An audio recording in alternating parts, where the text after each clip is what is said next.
Welcome to 24/7 news TV. Bigg Boss హౌస్లో Prabhavati కోడిగుడ్ల task అనేది రచ్చలేపింది. ఎవరి ఇష్టం ఉన్నట్టు వాళ్ళు గేమ్ ఆడారు. ఈ రోజు మనతో పాటు డిస్కస్ చేయడానికి బిగ్ బాస్ అనలిస్ట్ పరిటాలమూర్తి గారు మనతో ఉన్నారు. ఆయన అడిగి మరిన్ని విషయాలు తెలుసుకుందాం. నమస్తే సార్. నమస్తే అమ్మా. ఈ వారం డేంజర్ జోన్లో ఎవరున్నారు? ఎలిమినేట్ ఎవరు అవబోతున్నారు? డేంజర్ జోన్లో అయితే మనం మాట్లాడుకున్నాం. సో నలుగురు అయితే ఉంటున్నారు. వాళ్ళు నలుగురే కంటిన్యూ అయ్యారు డేంజర్ జోన్లో. పృథ్వీ, అభయ్, ప్రేరణ, యష్మి. ప్రేరణ ఈ టాస్క్ బాగా ఆడింది కాబట్టి ఈ రోజు ఇంకా ఓటింగ్ ఉంది కాబట్టి మేబీ ఏమైనా కొంచెం గ్రాఫ్ పెరిగే ఛాన్స్ ఉంది. సో ప్రేరణ సేఫ్ జోన్లో ఉంటుంది. ఎందుకంటే టాస్క్ బాగా ఆడింది. ప్రేరణ వల్ల ఏంటంటే అక్కడ ఒక కంటెంట్ క్రియేట్ అవుతుంది, బిగ్ బాస్కి కావాల్సిన కంటెంట్. సో అది క్రియేట్ అవుతున్నప్పుడు మేబీ ఏమన్నా ప్రేరణకి సేఫ్ జోన్లోనే ఉంచుతారు. ఇంకా యష్మిని కూడా ఉంచుతారు. గేమ్ పరంగా బాగుంది, ఆర్గ్యుమెంట్ పరంగా బాగుంది, అన్నింటిలో బాగుంది. సో ప్రేరణను కూడా ఉంచుకుంటారు. ఇంక పంపిస్తే అబ్బాయి ఆర్ పృథ్వీ, ఇద్దరిలో ఒకళ్ళైతే ఖచ్చితంగా వెళ్ళాల్సిందే, డౌట్ లేదు. సో పృథ్వీ ఏమైనా రెడ్ కార్డ్ ఇచ్చి వైల్డ్గా ఆడుతున్నాడని పృథ్వీని పంపించేస్తే మాత్రం సో ఖచ్చితంగా అది షాకింగ్ ఎలిమినేషన్ అవుతుంది హౌస్ మేట్స్కి. లేదు అబ్బాయి నవీన్ పంపించేస్తే అది ఎమోషనల్ అయిపోద్ది మిగతా వాళ్ళకి. పర్లేదు అంటాడు అబ్బాయి, నో ప్రాబ్లం, నేను 3 వారాలు ఆడానులే, ఓకే ఇట్స్ ఓకే అంటాడు. బట్ విన్నర్ అవ్వాల్సిన మనిషి కదా, విన్నర్కి ఉండాల్సిన క్వాలిటీ ఉంది. సో మనం ఫస్ట్ వీక్లో డిస్కషన్ అప్పుడు గేమ్ చేంజర్ అని చెప్పుకున్నాం. గోల్ కొట్టినప్పుడు బ్రెయిన్తో భలే ఆడుతున్నాడు, భలే క్యాల్కులేట్ చేస్తున్నాడు ప్రతిదీ. తన నామినేషన్ కూడా పర్ఫెక్ట్ పాయింట్స్ పెట్టి నామినేట్ చేస్తున్నాడు, ఆర్గ్యుమెంట్ బాగుంది, ఇదంతా కూడా మనం అనుకున్నాం. సో టాప్ 5లో చూడొచ్చు, టాప్ 5 కంటెస్ట్. బట్ ఏంటంటే ఇప్పుడు చూడండి డేంజర్ జోన్లోకి వచ్చాడు సెల్ఫ్ నామినేషన్ వల్ల. సో మీరు సెల్ఫ్ నామినేషన్ అవ్వకుండా 5 వారాలు ఉన్న 5వ వారం వెళ్ళిపోతాగా అనొచ్చు, కానీ ఈ 2 వారాల్లో మీ గ్రాఫ్ పెంచుకోవచ్చు కదా మీరు. నేను ఇప్పుడు చెప్తుంది అదే. ప్రేరణకి ఎలా పెరిగింది, చేసిన పనులన్నీ సప్రెస్ అయిపోయి గేమ్ ఒక్కటే చూస్తే పెరుగుతుంది గ్రాఫ్. సో అలాగా ఈ అభయ్ నవీన్ సెల్ఫ్ నామినేషన్ అవ్వకుండా నిఖిల్ వచ్చి ఉంటే నిఖిల్ ఖచ్చితంగా సేవ్ అయ్యేవాడు. సో అభయ్ నవీన్ ఈ వారం నెక్స్ట్ వారం టాస్క్లో నిరూపించుకుని ఉంటే మేబీ ఏమైనా గ్రాఫ్ పెరిగితే అప్పుడు నామినేషన్లోకి వచ్చినా సేవ్ అయ్యేవాడు. చాలా మంది అనుకుంటారు ఏంటంటే నామినేషన్లోకి వెళ్ళొస్తే మనం స్ట్రాంగ్ అయిపోతాం.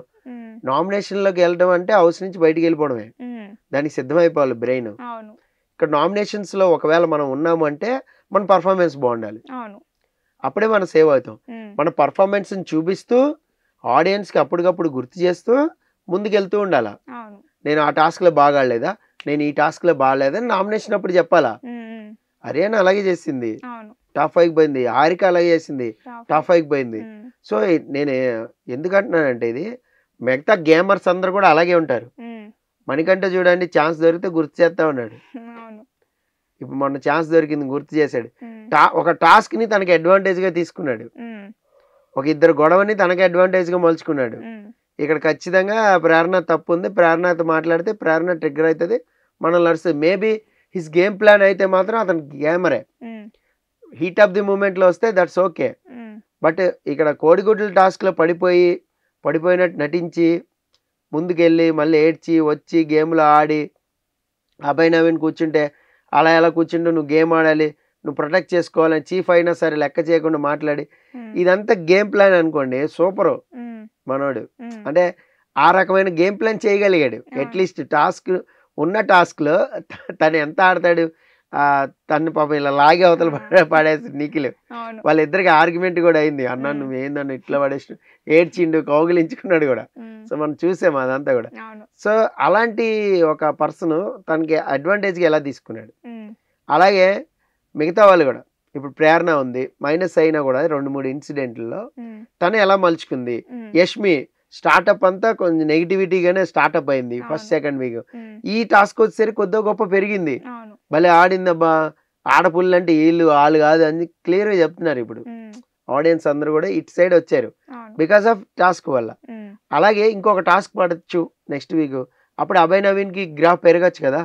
ఇప్పుడు బ్యాలెన్స్ గేమ్లో తనే కొట్టాడు 90x, అది ఎలివేషనే కదా, మంచి ఎలివేషనే కదా. అలాగే నువ్వు గేమ్లో ఆడుంటే బాగుండేది. ఇప్పుడు నువ్వు అనవసరంగా అన్నెసరీగా సెల్ఫ్ నామినేట్ అయ్యి ఆర్గ్యుమెంటే లేకుండా నేను పోయేస్తాలే, నువ్వు 2 వారాలు పోయొచ్చావుగా, కొంచెం ఓవర్ కాన్ఫిడెన్స్ ఉంటే ఓట్లు వేయరు ఎవరు, కాన్ఫిడెన్స్ ఉంటే ఓట్లు వేస్తారు. పర్లే నన్ను వాళ్ళు సేవ్ చేస్తారు ఏం కాదు అని వెళ్ళాననుకో బిస్కెట్ అయిపోతాం. సో అలీ రైజా అప్పుడు అలాగే అయిపోయింది. 5 వారాలు ఉన్నాడు, స్ట్రాంగ్ ప్లేయర్ అందరూ పొగిడారు, అబ్బా అలీ రైజా సూపర్ ప్లేయర్ అని. కట్ చేస్తే ఫస్ట్ నామినేషన్ గా వచ్చిన రోజు అవుట్. ఎందుకంటే గేమ్ లేదని ఆడియన్స్ కి మాత్రమే తెలుసు, హౌస్ మేట్స్ కి తెలీదు. అలీ రైజా సూపర్ అబ్బా, బ్రహ్మాండంగా ఆడుతుండే, గేమ్ సేవ్ అయిపోతాడు అని లోపల ఉన్న వాళ్ళు అనుకోవడం కాదు. మీ గేమ్ మాకు నచ్చాలి, మీ గేమ్ మాకు నచ్చినప్పుడే సేవ్ అవుతాం. ఇప్పుడు ప్రిన్స్ యావర్ చూడండి, మొన్న ఒక్క గేమ్ తోనే టాప్ 5 వరకు పోయింది. ఒకే గేమ్ మనోడు ఆడింది. పిచ్చి ఆర్గ్యుమెంట్ ఉంది, తెలుగు రాదు, బాబాని అరిచేవాడు, ఎవరి మీద కంటే వాళ్ళ మీదకి కేర్లెస్నెస్ గా వెళ్ళేవాడు, ఇవన్నీ మైనస్లు. బట్ ఒక గేమ్ ప్లస్ అయింది. సో అలాగా ఎప్పుడు ఏ గేమ్ ప్లస్ అవుతుందో మనకు తెలియదు. అభయ్ నవీన్ మేబీ ఆడుంటే ఉండుండేవాడు. ఇప్పుడు డేంజర్ జోన్ లో అయితే వీళ్ళిద్దరు ఉన్నారు. మేబీ పృథ్వీని ఉంచాలి, ఫిజికల్ టాస్క్ అది బాగా ఆడుతున్నాడు, కొంచెం ఆ బిగ్ బాస్ కావాల్సిన కంటెంట్ వస్తుంది అనుకుంటే ఉంచుతారు. Abhay Naveen already Bigg Boss ని తిట్టాడు, ఇంట్లో ఉండాలని లేదన్నాడు, నేను వెళ్ళిపోయినా పర్లేదు అన్నాడు. సో కాబట్టి మేబీ ఛాన్సెస్ ఆర్ దేర్. మరి చూద్దాం మరి ఏం జరుగుతుంది అనేది. Okay sir, thank you sir. Thank you.